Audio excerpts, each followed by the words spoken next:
Guys, deluded Gunner. Now, I'm pretty sure in a lot of my vids I say Xhaka needs to improve his agility, Xhaka should be more mobile, Xhaka needs this, Xhaka needs that. But I've never directly made a video about it. So here it goes. Now, I think Xhaka, it's his first season, so let's not write too many conclusions, good or bad. Personally, I believe he's been a good signing for the large part. I'm very excited as to what he can bring to the table. Big fan of his passing, big fan of his aggression if he can control it.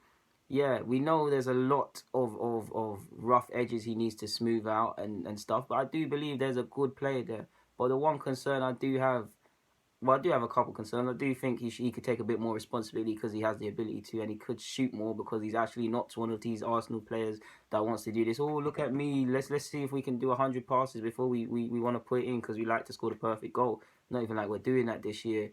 But yeah, the major thing is for me is when it is his physique or his physical capabilities. I know to a degree you either have it or you don't, but the guy, there must be some sort of program that Arsenal can put him on. I know Arsenal are not the best when it comes to improving players or sorting things out that needs to be sorted out, but surely with a team of sports scientists, with nutritionists, with this, that, the other, and the fourth, there is some sort of program Xhaka can be put on to improve his mobility and his agility. Purely, I say this because, as I said to mid, sometimes you're going to have to defend the flanks or go out to the flanks. He takes too long to get there, one, and it's too easy to go passing, two. In the midfield, it's too easy to brush past him at times, and it is too easy to turn him. And in regards to turning, sometimes he takes 10 years to actually turn. It's like watching a lorry turn. What is going on? Passing, positionally, he's got all of that stuff. But something really needs to be done in regards to mobility. And of course, you can't improve pace greatly, but maybe even that. Because if we look at, I really can't understand this. If we go and look at in the FA Cup against City a couple of weeks ago, it was Monreal versus Xhaka from a corner marking from we had a corner. So the two men to stay back with Aguero was Xhaka and Monreal. Monreal's not the quickest. Xhaka's not the quickest. So it was a disaster waiting to happen.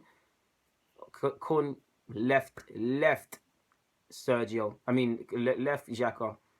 One, that's stupid on us because why would you make Xhaka mark him because he's got problems?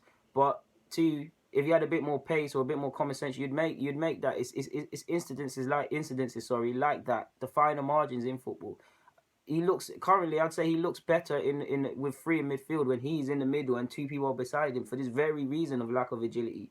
In the pivot, he only works with El Nene because El Nene tends to complement all his partners better. Really, Xhaka and Coquelin works to a degree, but we can't go forward with that. As much as we may like it or not like it, can't go forward with that. Yeah, the pivot thing, the five in midfield. The five in midfield does save him to a degree, and you've seen him play better, and you've seen him like these things be kind of masked. But there are incidences where it's going to happen. You can't fully protect someone, and he is at risk, Jack, of becoming one of these players where they have all the ability, all of this in the world, but they're just not a tactical fit for us or for the Prem. And I really don't want that to happen. Someone floated the idea of him actually playing in the back three in the defensive position because of the passing. You guys have heard me before say our defenders don't show a willingness to want to play with the football when we have three at the back. Xhaka would present that. But obviously, like I was telling the person I had a discussion with about this, the lack of pace. If he's in an isolated situation, the guy's going to leave him. But yeah, guys, that's all I really wanted to address. I don't know if I made it clear enough how I thought in regards to this and Xhaka. Thank you for watching. Please like, please subscribe. Yeah, Xhaka's going to be a good player. Just needs to really improve that mobility and agility.